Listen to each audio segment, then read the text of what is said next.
Hello दोस्तों, बच्चे और सीखना का थर्ड यूनिट इस वीडियो में हम डिस्कस करेंगे जिसका नाम है व्यवहारवाद एवं संज्ञानवाद। कुछ महत्वपूर्ण ऐसे बिंदुओं की चर्चा करेंगे जो कि आपके एग्जाम के लिए इंपॉर्टेंट रहेंगे और ये तीसरा यूनिट 10 नंबर का है, तो आप 10 नंबर इस यूनिट से पक्के कर पाएंगे। तो उन सभी बिंदुओं को डिस्कस करेंगे, तो वीडियो को पूरा देखना है। चैनल पर नए हैं तो सब्सक्राइब कर लीजिए इसी तरह के और इन्फॉर्मेटिव वीडियोज़ के लिए। दोस्तों, पहला बिंदु है व्यवहारवाद क्या है। परिभाषा के तौर पर आपको 1 नंबर का अगर प्रश्न आता है तो फिर आपको इसमें ये कुछ लाइनें लिखनी होगी, जैसे कि व्यवहारवाद एक आवर्तीय दृष्टिकोण है जिसके अनुसार व्यवहार वह होता है जिसे वस्तुएं करती है या वस्तुएं जो जो व्यवहार दर्शाती है। व्यवहारवाद इसी आधार पर, इसी धारणा पर आधारित है तथा इसका लक्ष्य क्या है, व्यवहार के वैज्ञानिक अध्ययन को बढ़ावा देना इसका लक्ष्य है। तो ये व्यवहारवाद की परिभाषा के तौर पर कुछ लाइनें आपको ध्यान में रखनी है। इसके बाद में अगला बिंदु आता है व्यवहारवाद की मूल प्रकल्पनाएं या फिर संकल्पनाओं के तौर पर। तो इसका पहला बिंदु है व्यवहारवाद में अनुभवों के कारण होने वाला परिवर्तन सीखना होता है। व्यवहार में जो भी परिवर्तन होता है हमारे अनुभवों के आधार पर होता है और उस परिवर्तन के दौरान हम सीखते रहते हैं। दूसरा बिंदु है व्यवहारों का मापन संभव है। जो जो हम सीख रहे हैं, जो परिवर्तन हो रहे हैं, तो वो मापने लायक होते हैं, उनका मापन संभव है। तीसरा बिंदु है सीखने के नियमों का प्रजाति विशेष पर प्रभाव नहीं पड़ता है। कोई भी प्रजाति किसी प्रकार से सीख सकती है, कोई दिक्कत नहीं है इसमें। चौथा बिंदु है बच्चा जब सीखने की स्थिति में आता है तो खाली स्लेट के समान होता है। पीछे के कुछ यूनिट्स में भी हमने इसके बारे में बात करी है कि बच्चा स्टार्टिंग में खाली स्लेट के समान होता है, फिर वह परिवार से कुछ कुछ सीखता है, फिर बाद में विद्यालय में जाकर के सीखता है। तो इस तरह से वह खाली स्लेट के समान होता है स्टार्टिंग में और फिर वह सीखता रहता है निरंतर। तो पांचवा बिंदु देखिए आगे, सीखने को आंतरिक कारकों की अपेक्षा बाह्य कारकों से अच्छी तरह से समझा जा सकता है। तो इस तरह से आपको ये 5 बिंदु ध्यान में रखने हैं। इसके बाद में अगला बिंदु आता है संज्ञान क्या है। संज्ञान में देखिए परिभाषा के तौर पर प्रश्न आता है तो आपको लिखना है कि संज्ञान वह मानसिक प्रक्रिया है जिसके द्वारा जीव को किसी वस्तु, घटना या फिर परिस्थिति का बोध होता है अथवा ज्ञान प्राप्त होता है। किसी वस्तु, घटना या फिर परिस्थिति का बोध होता है अथवा ज्ञान प्राप्त होता है तो वो संज्ञान होता है। इसके अंतर्गत प्रत्यक्षीकरण, पहचान है तक, निर्णय तथा अवधारणा जैसी मानसिक क्रियाएं इसमें निहित होती है, इसमें सहित होती है। उसके बाद में अगला बिंदु आता है व्यवहारवाद एवं संज्ञानवाद में विभेद या फिर अंतर आपको ध्यान रखना है, जिसके 2 बिंदु महत्वपूर्ण है। पहला बिंदु है कि व्यवहारवाद सीखने की प्रक्रिया में बच्चे की कोई भूमिका नहीं होती है और संज्ञानवाद में सीखने की प्रक्रिया में बच्चे की सक्रिय भूमिका होती है। दूसरा बिंदु है व्यवहारवाद का, कि व्यवहारवाद के अनुसार बच्चे की समझ निर्माण में, बच्चे को जो समझ होती है, जो अनुभव होते हैं, उनमें आसपास की दुनिया और लोगों की कोई भूमिका नहीं होती है। और संज्ञानवाद में बच्चे अपने आसपास की दुनिया और लोगों के साथ संपर्क के आधार पर अपनी समझ निर्मित करते हैं। तो व्यवहारवाद और संज्ञानवाद में विभेद के लिए ये कुछ 2 बिंदु आपको ध्यान रखना है। इसके बाद में आगे बढ़ते हैं। अगला बिंदु आता है B.F. स्किनर का सक्रिय अनुबंधन सिद्धांत, जो कि इस यूनिट का इम्पोर्टेंट टॉपिकों में से एक इम्पोर्टेंट टॉपिक है। इसको आपको ज़रूर से याद करना है, क्योंकि दोस्तों आगे जब आप टीचिंग एग्ज़ाम्स की प्रिपरेशन करेंगे तो उनमें भी ये इम्पोर्टेंट टॉपिक रहेगा, तो आपको ज़रूर से इसको याद कर लेना है। यहाँ से दोस्तों बड़ा नहीं तो छोटा प्रश्न ज़रूर से आने के चांसेस रहते हैं, तो आपको ये याद कर लेना है B.F. स्किनर के बारे में जितनी जानकारी हो सकती है। पीछे के यूनिट्स में भी मैंने आपको काफ़ी सारे ऐसे टॉपिक बताए हैं जो टीचिंग एग्ज़ाम्स के जो पर्पज़ से भी काफ़ी इंपॉर्टेंट रहते हैं। तो उन सभी बिंदुओं को आपको अलग से एक पेज में लिख लेना है कि कौन कौन सा ज़्यादा इंपॉर्टेंट है, तो फिर उनको ज़रूर से आपको याद करना है ताकि आगे की प्रिपरेशन भी आपकी होती रहे। तो इसमें B.F. स्किनर के बारे में बात करते हैं। देखिए, B.F. स्किनर ने जानवरों के क्रियात्मक व्यवहार का अध्ययन किया। जानवरों के क्रियात्मक व्यवहार का इन्होंने उद्दीपन और अनुक्रिया में संबंध स्थापित करके सिद्धांत प्रतिपादित किया, जिसे क्रिया प्रसूत सिद्धांत या क्रिया प्रसूत अनुबंधन का सिद्धांत भी कहा जाता है। तो इस तरह से आपको परिभाषा के तौर पर ये कुछ लाइन ध्यान रखनी है। और प्रयोग के लिए अगर आपको पूछता है कि क्या प्रयोग रहा उनका, तो प्रयोग देखिए, स्किनर ने अपने प्रयोग के लिए एक पेटी तैयार करके उसका प्रयोग किया, जिसे स्किनर पेटी की संज्ञा दी गई। इस पेटी में स्किनर ने एक भूखे चूहे को रखा, चूहे को भूखा रखा।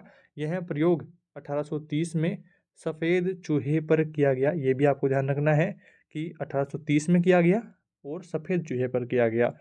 स्किनर की पेटी में एक लीवर लगा था। इस लीवर पर चूहे का पैर पड़ता था, जिससे खट की आवाज़ होती थी। पेटी में लगे लीवर का संबंध पेटी की दीवार के ऊपरी भाग पर रखे हुए बर्तन से था। इस बर्तन में भोजन के टुकड़े पड़े थे। लीवर के नीचे एक प्लेट लगी हुई थी। इसमें ऐसी व्यवस्था थी कि जब चूहे का पैर लीवर पर पड़ता तो उस लीवर के दब जाने से बर्तन में रखे भोजन का टुकड़ा बर्तन के नीचे रखी प्लेट में गिर जाता था। तो वो लीवर एक ऐसे बटन का सिस्टम ऐसा, तो उस पर जैसे पैर रखे तो उधर से रोटी का कुछ टुकड़ा नीचे प्लेट में गिर जाए, बर्तन में नीचे गिर जाए। तो ऐसा सिस्टम उसने तैयार करा और उसके बाद में प्रारंभ में चूहा इधर उधर घूमने लगा। उसको नहीं पता है कि इधर से सिस्टम किस तरह से काम करता है। उछल कूद करता रहा। संयोगवश वह लीवर को दबा देता है। लीवर दबने से बर्तन में रखे भोजन का टुकड़ा नीचे प्लेट में जा गिरता है और चूहा भोजन कर लेता है। चूहे को मिल जाता है। भोजन खाने के पश्चात फिर उसने उछल कूद की तथा फिर संयोगवश उसका पैर लीवर पर पड़ा। लीवर दबने से बर्तन में से भोजन का टुकड़ा नीचे रखी प्लेट में जा गिरा और चूहे ने फिर से भोजन ग्रहण कर लिया। इस प्रकार से चूहे की उछल कूद लीवर के आसपास तक सीमित हो गई तथा वह सीधा लीवर को दबाने लगा ताकि उसे खाने में कुछ भोजन के टुकड़े मिल जाएं। अंत में एक ऐसी स्थिति आ गई थी कि जब भूखे चूहे को जब भी पेटी में रखा जाता वह तुरंत लीवर को दबाता और भोजन के टुकड़े प्राप्त करने में सफल हो जाता। स्किनर के इस प्रयोग से यह बात स्पष्ट हो जाती है कि ऐसे अनुबंधन में पुनर्बलन या फिर प्रबलन की जो प्राप्ति है किसी निश्चित अनुक्रिया में गठित होने पर निर्भर करती है। स्किनर के अनुसार कक्षा में बच्चों को पुनर्बलन देकर के शिक्षण को अधिक प्रभावी तथा बच्चे को अधिक सक्रिय बनाया जा सकता है। तो पुनर्बलन के ऊपर ज़्यादा फोकस इन्होंने दिया है और ये कुछ बिंदु आपको इनके सिद्धांत के यहाँ पर ध्यान रखने हैं। आगे बढ़ते हैं। अगला बिंदु आता है पावलोव का अनुक्रिया अनुबंधन सिद्धांत। ये भी इम्पोर्टेंट है, आपको ध्यान रखना है। बीएफ स्किनर की तरह ही ये भी टीचिंग एग्जाम्स में प्रश्न यहाँ से आते हैं, तो पावलोव का सिद्धांत भी आपको ध्यान रखना है। पावलोव के अनुसार किसी भी प्राणी में कोई भी व्यवहार किसी उद्दीपन के साथ जोड़ करके परिवर्तित किया जा सकता है। पावलोव ने कुत्ते के मुंह में लार बनने की प्रक्रिया पर शोध कार्य किया। बीएफ स्किनर ने चूहे पर प्रयोग किया, सफ़ेद चूहे पर, और पावलोव ने किया कुत्ते पर जिसके मुंह में लार बनने की जो प्रक्रिया है उस पर काम किया उन्होंने। उसके सिद्धांत के मूलभूत आधार समीपस्थता एवं साहचर्यवाद पर आधारित हैं, जहां पर समीपस्थता का अर्थ दो घटनाओं का एक ही क्रम लगातार पुनरावृत्ति से है, जबकि साहचर्यवाद का जो अर्थ है वह उद्दीपन व अनुक्रिया के बीच स्थापित होने वाला संबंध है। पावलोव ने कुत्ते को एक अंधेरे कमरे में बांध दिया। भोजन देने से 30 सेकंड पूर्व बत्ती जला दी जाती थी। तत्पश्चात कुत्ते के सामने भोजन रखने पर कुत्ते के मुंह में लार टपकने लगती थी। इस प्रक्रिया में कई बार दोहराया गया इस प्रक्रिया को, और कुछ अभ्यासों के बाद में मात्र बत्ती जलने से ही कुत्ते के मुंह में लार बनने लगी।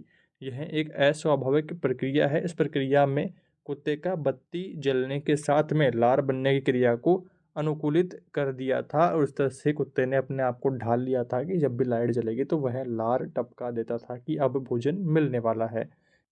पहला बिंदु है भोजन का आना। जब भोजन आएगा तो कुत्ता लार टपकाएगा भोजन को देख करके, जो कि एक स्वाभाविक उद्दीपक के तौर पर स्वाभाविक अनुक्रिया की जा रही है। भोजन दे रहे हैं और कुत्ता लार टपका रहा है। दूसरा बिंदु है भोजन जब देंगे तो उसी टाइम पर लाइट भी जलाएंगे, बत्ती जलाएंगे, और भोजन तो क्या है, स्वाभाविक उद्दीपक है, और बत्ती का जलना क्या है, अस्वाभाविक उद्दीपक है। कुत्ते से बत्ती का कोई लेना देना नहीं है। तो वहाँ पर क्या होगा, भोजन को देखते ही कुत्ता लार टपकाएगा। पर इस तरह से जो प्रक्रिया है ये निरंतर चलती रहेगी, तो फिर बत्ती जब जलेगी तभी कुत्ता लार टपका देगा। तो उसके बारे में ये जो कुछ फैक्ट्स उन्होंने लिखे हैं, तो यहाँ पर दूसरे बिंदु में बताया है कि बत्ती जलेगी और भोजन साथ में देंगे तो कुत्ता लार टपकाएगा, जिसमें अस्वाभाविक उद्दीपक क्या है, बत्ती का जलना, प्लस में स्वाभाविक उद्दीपक क्या है, भोजन भी दे रहे हैं, तो स्वाभाविक अनुक्रिया ही होगी। कुत्ता भोजन को देख करके लार टपकाएगा और निरंतर ऐसी प्रक्रिया चलेगी। तो फिर जैसे ही बत्ती जलेगी तो कुत्ते को क्या लगेगा कि भोजन आने वाला है, तो वह लार टपकाना शुरू कर देगा। और अब क्या होगा, अस्वाभाविक उद्दीपक है बत्ती का जलना और अस्वाभाविक अनुक्रिया हो रही है, लार टपका रहा है, क्योंकि अभी तो भोजन मिला ही नहीं है और वह लार टपका रहा है, तो अस्वाभाविक अनुक्रिया हो रही है। तो इस तरह से ये तीनों बिंदु आपको ध्यान रखना है। और निष्कर्ष के तौर पर आपको एक लाइन ध्यान रखनी है कि इससे पावलोव ने यह निष्कर्ष निकाला कि सीखने को विभिन्न प्रकार से अस्वाभाविक उद्दीपकों के माध्यम से कराया जा सकता है। इस सिद्धांत के आधार पर शिक्षक बच्चों में अच्छी अध्ययन संबंधी आदतों का विकास कर सकते हैं। तो इस तरह से इस पावलोव सिद्धांत को आपको ध्यान रखना है। इसके बाद में अगला सिद्धांत आता है जीन पियाजे के सिद्धांत के प्रमुख संप्रत्यय, मुख्य संप्रत्यय। जीन पियाजे के बारे में देखिए, स्विस मनोवैज्ञानिक और दार्शनिक जीन पियाजे 1896 से 1960 इनका जीवन काल रहा। तो उन्होंने बच्चों में सोच के विकास का विस्तार से अध्ययन किया। बच्चों के साथ हुई चर्चाओं, छोटे स्तर पर किए गए प्रयोगों और अवलोकनों के आधार पर पियाजे ने बताया कि बच्चों की जो सोच है 4 चरणों से होकर के विकसित होती है। जैविक परिपक्वता, गतिविधि, सामाजिक अनुभव और साम्य धारण, ये 4 जो चरण हैं इनसे होकर के बच्चे की सोच 4 चरणों से होकर के विकसित होती है। तो पहला चरण है जैविक परिपक्वता, दूसरा है गतिविधि, तीसरा है सामाजिक अनुभव और चौथा चरण है साम्य धारण। तो ये कुछ 4 चरण आपको जीन पियाजे के अनुसार अगर प्रश्न आता है कि 4 चरण बताइए बच्चे के विकसित होने के जीन पियाजे के अनुसार, तो फिर आपको ये 4 चरण लिखने होंगे। 1 नंबर का प्रश्न आपको इस तरह से पूछा जा सकता है। इसके मुख्य संप्रत्यय देखिए, जीन पियाजे के मुख्य संप्रत्यय निम्न है। पहला है स्कीमा। स्कीमा आपको जरूर से ध्यान रखना है। पियाजे के सिद्धांत का मुख्य संप्रत्यय स्कीमा ही है। उदाहरण देखिए, सीमा जब 2 साल की थी तब उसने अपने आसपास आकार की बोतल देखी और उसके दिमाग में बोतल की जो आकार है, बोतल की जो संरचना है वो बन गई। 4 साल की उम्र में अपने गिलास की स्टील की बोतल भी देखी तथा उसने इसके आकार में अंतर पाया। अब उसके दिमाग में बोतल की बनावट कुछ ऐसी थी जो स्टील, ग्लास, प्लास्टिक की भी हो सकती थी। पियाजे ने इस मानसिक संरचनाओं को स्कीमा कहा जो अनुभव व उम्र के साथ में बदलते रहते हैं। जैसे जैसे हम चीज़ों को समझते हैं, चीज़ों को जानते जाते हैं, तो फिर उनका आकार, उनकी संरचना, बनावट वगैरह उन सब के बारे में भी हमें जानकारी होती जाती है। पियाजे के अनुसार स्कीमा में बदलाव 2 प्रक्रियाओं के कारण होता है। पहला है अनुकूलन, दूसरा है अव्यवस्था। इसमें देखिए, अनुकूलन की बात हम करते हैं यहाँ पर पहले। तो जब बच्चा वातावरण से सीधे अंतःक्रिया करता है तो उसके दिमाग में विभिन्न चीज़ों से स्कीमा बनते हैं। इसी क्रिया को अनुकूलन कहते हैं। अनुकूलन की इस प्रक्रिया में 2 परस्पर पूरक प्रतिक्रियाएं शामिल रहती है, समावेशीकरण और समायोजन। ये आपको ध्यान रखना है। इसके बाद में दूसरा बिंदु क्या है, व्यवस्थापन। व्यवस्थापन में देखिए, मस्तिष्क में मौजूद स्कीमा दूसरी प्रक्रिया व्यवस्थापन में भी बदलते हैं। मस्तिष्क में विभिन्न स्कीमा अंतर संबंधित होकर के संज्ञानात्मक तंत्र का निर्माण करते हैं, कोग्निटिव सिस्टम तैयार करते हैं। अगला बिंदु दोस्तों यहाँ पर देखिए, जीन पियाजे के अनुसार संज्ञानात्मक विकास की अवस्थाएं। संज्ञानात्मक विकास के अध्ययन के क्षेत्र में जीन पियाजे का सिद्धांत एक अभूतपूर्व सिद्धांत माना गया है। उन्होंने बच्चों के चिंतन एवं तर्क के विकास पर बल डाल करके संज्ञानात्मक विकास की व्याख्या की है। उनका यह मानना था कि किसी भी जगह के बच्चे का संज्ञानात्मक विकास उन्हीं चरणों में होकर के गुजरता है। और यहाँ पर कौन कौन से चरण हैं, आइए उनकी बात करते हैं। पहला बिंदु है संवेदी क्रियात्मक अवस्था, जन्म से लेकर के 2 वर्ष तक। तो शुरुआती महीनों में बच्चा खुद में व बाहरी दुनिया के बीच में कोई भी अंतर नहीं कर पाता है। 8वें माह के आसपास बच्चा यह समझने लगता है कि उसमें और आसपास दिखने वाली चीज़ों और लोगों में क्या भिन्नता है। तो वो धीरे धीरे समझने लगता है 8 महीने के बाद में, या फिर 8वें महीने का होते होते वह समझने लगता है। वह ऐसी क्रिया को बार बार दोहराता है जिसमें उसको मज़ा आता है। 2 वर्ष तक आते आते बच्चों में आंतरिक छवियां विकसित होने लगती है। पियाजे ने इसे बौद्धिक क्रियाओं का पहला स्तर माना है।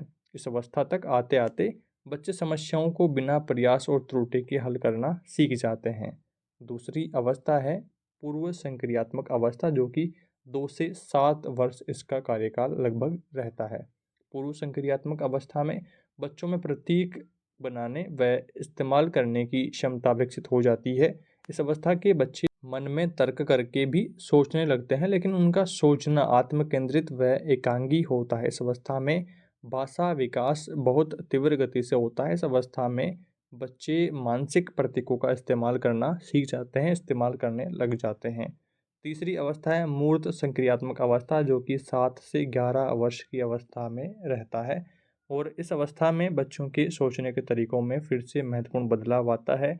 इसमें विचार पहले की अपेक्षा अधिक तर्कसंगत, लचीला और व्यवस्थित होता है। इस अवस्था को मूर्त इसलिए कहा गया है क्योंकि यह बदलाव उनके आसपास दिखने वाली मूर्त चीज़ों पर आधारित होता है। वह संक्रियात्मक इसलिए क्योंकि ये सब मानसिक क्रियाएं हैं। मूर्त संक्रियात्मक अवस्था के बच्चों में वर्गीकरण एवं क्रम से जमा पाने की जो क्षमता है उसमें भी मुख्य रूप से परिवर्तन दिखाई देने लगते हैं। इसके बाद में आगे बढ़ते हैं, चौथी अवस्था आती है औपचारिक संक्रियात्मक अवस्था, जो कि 11 वर्ष से ऊपर यहाँ पर रहती है। पियाजे के अनुसार लगभग 11 वर्ष की उम्र में बच्चे औपचारिक संक्रियात्मक अवस्था में प्रवेश करते हैं। इस अवस्था में वे अमूर्त वैज्ञानिक ढंग से सोचने की क्षमता विकसित कर लेते हैं। इस अवस्था में बच्चे आंतरिक चिंतन करके नए और अधिक तार्किक नियम बनाने में समर्थ हो जाते हैं। इस अवस्था में वह शाब्दिक परिकल्पनाओं के आधार पर तर्क करने लग जाते हैं, तर्क करना शुरू कर देते हैं। पियाजे के संज्ञानात्मक विकास सिद्धांत की शैक्षिक उपयोगिता हमारा अगला बिंदु है, जो कि इम्पोर्टेंट है, कई बार एग्जाम में आया हुआ है, तो इसको भी आपको ध्यान रखना है। उपयोगिता का पहला बिंदु देखिए, पियाजे के सिद्धांत का अनुसरण करने से शिक्षक बच्चों के परिवेश के साथ में स्वतः सहज रूप से क्रिया करते हुए चीज़ों को स्वयं खोजने के लिए प्रेरित करते हैं। दूसरा बिंदु है, शिक्षक बच्चों को ध्यानपूर्वक देखते हैं, उनकी बातें सुनते हैं और उन्हें ऐसे अनुभव सुलभ कराते हैं जिनमें वे नई खोजी गई योजनाओं का अभ्यास कर सकें। तीसरी उपयोगिता है कि शिक्षक यदि जटिल मानसिक संक्रियाओं पर अधिक बल दे तो उससे उनके बौद्धिक विकास का स्तर अधिक तेज़ी से बढ़ता है। तो इस तरह से ये उपयोगिता के कुछ बिंदु भी आपको ध्यान में रखने हैं। तो इस तरह से दोस्तों यूनिट 3 की कुछ महत्वपूर्ण बिंदुओं की चर्चा हमने अभी इस वीडियो में करी है। उम्मीद करता हूँ आपके सारे डाउट्स इस वीडियो में दूर हो गए होंगे। फिर भी आपका कोई डाउट रहता है, फिर भी आपकी कोई समस्या रहती है, कमेंट करके ज़रूर बताइए। दोस्तों यूनिट काफ़ी बड़ा है, पर कुछ मेन जो बिंदु हैं जिनको आपको ज़रूर से याद करना है और आगे की एग्ज़ाम्स में भी आपके काम आने वाले बिंदु हैं, उनको मैंने आपको अभी बता दिया है। इनको आपको ज़रूर से अभी के लिए याद कर लेना है और एग्ज़ाम टाइम में हम एक शॉर्ट वीडियो और ले आएंगे जिसमें कुछ महत्वपूर्ण बिंदु इस तरह के ले आएंगे जिनसे आप क्विक रिवीजन उसका कर पाएंगे पूरे यूनिट का, या फिर एक ऐसा वीडियो ले आएंगे जिससे आप पूरे सब्जेक्ट का रिवीजन कर पाएंगे। तो वो बाद की बात है, बट अभी जितना टाइम आपके पास एग्ज़ाम्स को लेकर के बचता है, तो उस बीच आप इन सभी बिंदुओं को ज़रूर से याद कर लीजिए, जिससे आपका इस एग्ज़ाम की प्रिपरेशन तो होगी ही, साथ में टीचिंग एग्ज़ाम्स की प्रिपरेशन भी आपकी चलती रहेगी। इस वीडियो में दोस्तों इतना ही। उम्मीद करता हूँ सारी बातें आपने ठीक तरीके से समझी है। आपके कोई भी डाउट्स रहते हैं कमेंट सेक्शन में ज़रूर बताइएगा। जल्दी मिलेंगे एक नई वीडियो में नई यूनिट के साथ में। Thank you for watching this video.